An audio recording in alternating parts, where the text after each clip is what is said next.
Hello നമസ്കാരം. നമ്മളെയൊക്കെ ഒരു +2 കാലഘട്ടത്തിലേക്ക് കൊണ്ടുപോയ ഒരു മൂവി ആയിരുന്നു അല്ലേ തണ്ണീർമത്തൻ ദിനങ്ങൾ. അതിലെ പോലെ ഒരു അടിപൊളി തണ്ണിമത്തൻ ജ്യൂസ് ആവട്ടെ ഇന്ന്.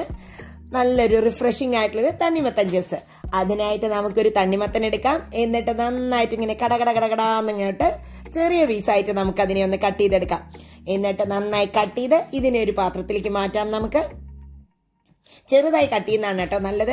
ഇനി അതിലേക്ക് ആവശ്യത്തിന് പഞ്ചസാര ഇട്ട് കൊടുക്കാം. ഇവിടെ മധുരം കുറവായിരുന്നു, അതുകൊണ്ട് തന്നെ ഞാനൊരു 6 ടീസ്പൂൺ പഞ്ചസാര ഇട്ട് കൊടുത്തിട്ടുണ്ട്. ഇനി നമുക്ക് വേണ്ടത് കുറച്ച് പുതിനയിലയാണ് കേട്ടോ. പുതിനയില ജസ്റ്റ് ഒന്ന് കൈകൊണ്ട് മുറിച്ചിട്ടിടുന്നതേ ഉള്ളൂ. നല്ലൊരു റിഫ്രഷിംഗ് ആയിട്ടുള്ള ഒരു ഫ്ലേവറും ടേസ്റ്റും ഈ പുതിനയില കൊടുക്കും. എന്നിട്ട് നന്നായിട്ടൊരു തവി വെച്ചിട്ട് ഇങ്ങനെ അങ്ങോട്ട് നന്നായി അടിച്ച് ചേർക്കണം. ഇനി അതിലേക്ക് ഒരു ചെറിയൊരു നാരങ്ങയുടെ നീരും കൂടി അങ്ങോട്ട് ചേർത്ത് നന്നായി ഇതിനെ നമുക്ക് തവി വെച്ച് മിക്സ് ചെയ്ത് യോജിപ്പിക്കാം. നല്ലവണ്ണം ഒന്ന് മിക്സ് ചെയ്യണം കേട്ടോ. അപ്പോഴാണ് അതിലത്തെ ജ്യൂസൊക്കെ നന്നായി ഒന്ന് ഇറങ്ങണം. ഇങ്ങനെ ചെയ്യുമ്പോൾ എന്നാ തണ്ണിമത്തനിട്ട് കടിക്കാനും കിട്ടണം. ഇതൊരു 10 മിനിറ്റ് നമുക്ക് അടച്ചു വെക്കാം ജ്യൂസൊക്കെ ഇറങ്ങാനായിട്ട്.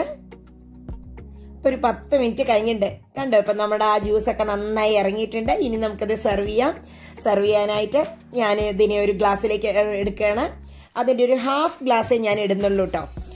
അപ്പോൾ ഹാഫ് ഗ്ലാസ് ഇട്ട് കൊടുക്കാം. എന്നിട്ട് ബാക്കി നമുക്ക് ഇതിലേക്ക് ഞാൻ കുറച്ച് ആ ജ്യൂസിനെ ഒന്ന് സ്ട്രെയിൻ ചെയ്തെടുത്തിട്ടുണ്ടായിരുന്നു. ആ ജ്യൂസിനെ സ്ട്രെയിൻ ചെയ്തതിനെയും കൂടി അതിലേക്ക് അങ്ങോട്ട് ഒഴിച്ചു കൊടുക്കാം.